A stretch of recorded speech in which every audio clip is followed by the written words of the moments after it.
I have a message. I have a message for President Macron. Is Iran imposing an arms embargo on Hezbollah, on the Houthis, on Hamas, and on its other proxies? Of course not. The axis of terror stands together. But countries who supposedly oppose this terror axis call for an arms embargo on Israel. What a disgrace. We've just heard from President Emmanuel Macron of France calling for a halt in weapons sales to Israel. Now, France is not a major arms supplier to Israel. What did he mean? And is anyone listening? Yeah, let's now do a little bit of a deep dive.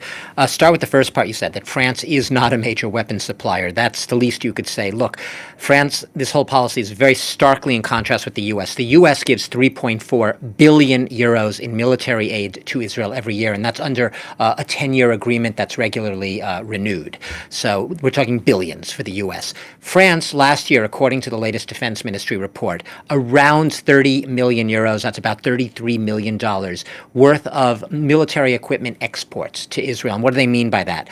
Those were weapons that presumably, even though there were some missiles, offensive missiles, they were only intended, according to French officialdom, for defensive purposes, i.e. to be used as part of Israel's Iron Dome anti-missile air defense, not as offensive weapons to be used anywhere else.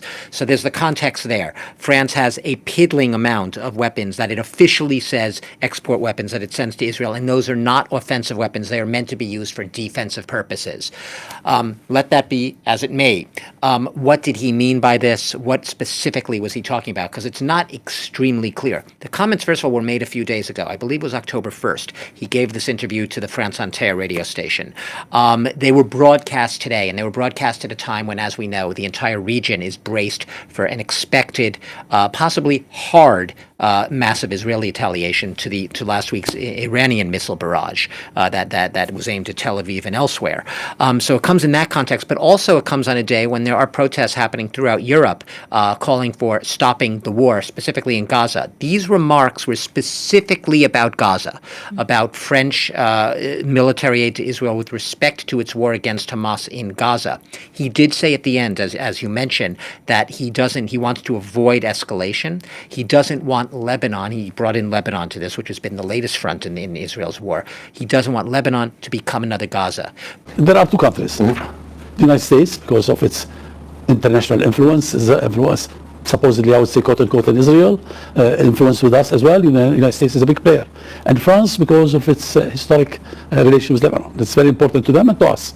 But this was specifically a broad call for an international arms embargo, that is, international players stopping their arms shipments to Israel, and specifically with respect to the Gaza theater of war, not to the Lebanon theater of war. France's official position being, and I have to underline official, is that they only have supplied until now weapons meant for defensive use, including in Israel's Iron Dome system. So a lot of people are going to be wondering, demanding answers, wondering what this is about, and also, yes, legitimate question, who's listening to Macron? Because right now Israel's made it clear that even the UN Secretary General is persona non grata right now in Israel. France and Europe have not had a big say, the least you can say, in weighing in on this conflict. Even the U.S. has been all but snubbed and ignored in the view of many observers of the region over the past year. So Macron's marks, yes, stark contrast to what we hear and see from the U.S. policy, but are they likely to sway in any way, shape, or form Israel's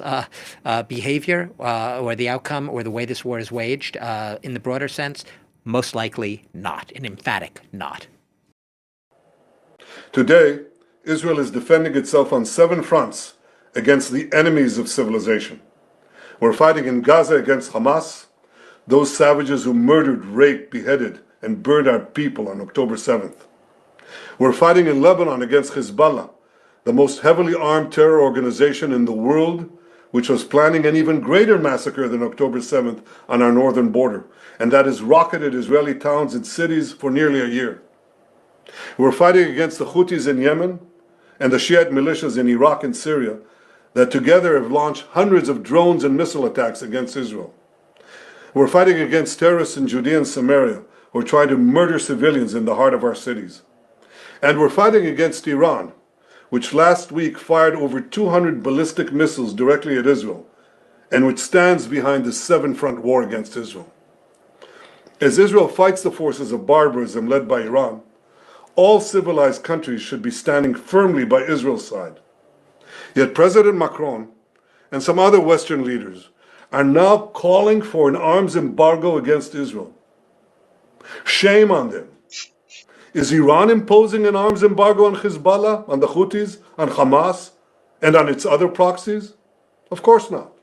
The axis of terror stands together.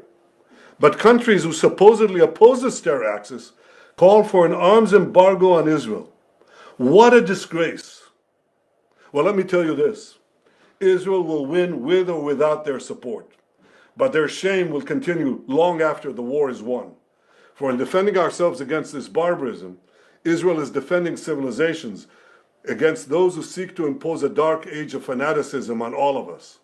Rest assured, Israel will fight until the battle is won, for our sake and for the sake of the peace and security of the entire world.